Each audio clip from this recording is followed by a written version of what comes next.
અમદાવાદના સેટેલાઇટ વિસ્તારમાં આવેલી રાષ્ટ્રપાલ સોસાયટીની 2000 કરોડની જમીન પચાવી પાડવાના આક્ષેપ સોસાયટીના રહીશોએ કર્યો. સાથે અમદાવાદ મ્યુનિસિપલ કોર્પોરેશનમાં રજૂઆત કરવામાં આવી.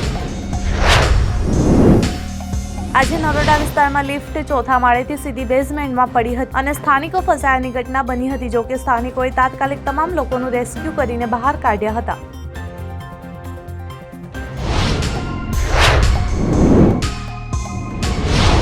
કર્ણાટકની રાજધાની બેંગલુરુના કેમ્પેગૌડા આંતરરાષ્ટ્રીય વિમાન મથક પર સુરક્ષામાં ખામીનો મામલો સામે આવ્યો છે. એરપોર્ટ પર પાર્ક કરેલા ઇન્ડિગો એરલાઇન્સના વિમાન સાથે એક મિની બસ અથડાઈ હતી.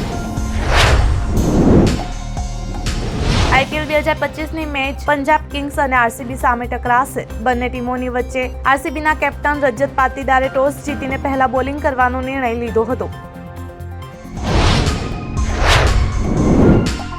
જમ્મુ અને કાશ્મીરના મુખ્યપ્રધાન ઓમર અબ્દુલ્લાએ લઈને દિલ્હી જતી ઇન્ડિગો ફ્લાઇટને શનિવારે રાત્રે જયપુર ડાયવર્ટ કરવામાં આવી હતી. અચાનક રૂટ બદલવાના કારણે મુખ્યમંત્રીએ ફ્લાઇટ સેવા અને એરપોર્ટ ઓપરેટ સિસ્ટમ અંગે રોષ વ્યક્ત કર્યો હતો.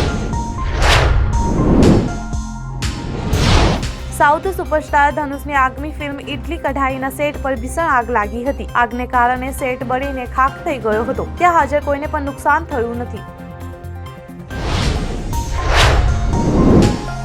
કોંગ્રેસના વરિષ્ઠ નેતા અને લોકસભામાં વિપક્ષના નેતા રાહુલ ગાંધી અમેરિકા પહોંચી ગયા છે. બોસ્ટનમાં કોંગ્રેસના ઓવરસીઝ ચીફ સેમ પિત્રોડાએ તેમનું સ્વાગત કર્યું છે.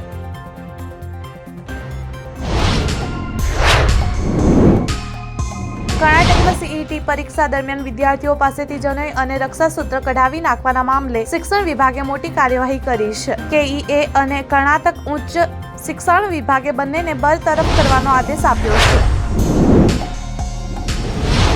IPL 2025ની મેચમાં LSGએ અને દિલ્હી કેપિટલ્સને 7 વિકેટે હરાવ્યું હતું. ગુજરાત ટાઇટન્સનો હીરો જોસ બટલર રહ્યો હતો, જેણે અણનમ 97 રન બનાવ્યા હતા.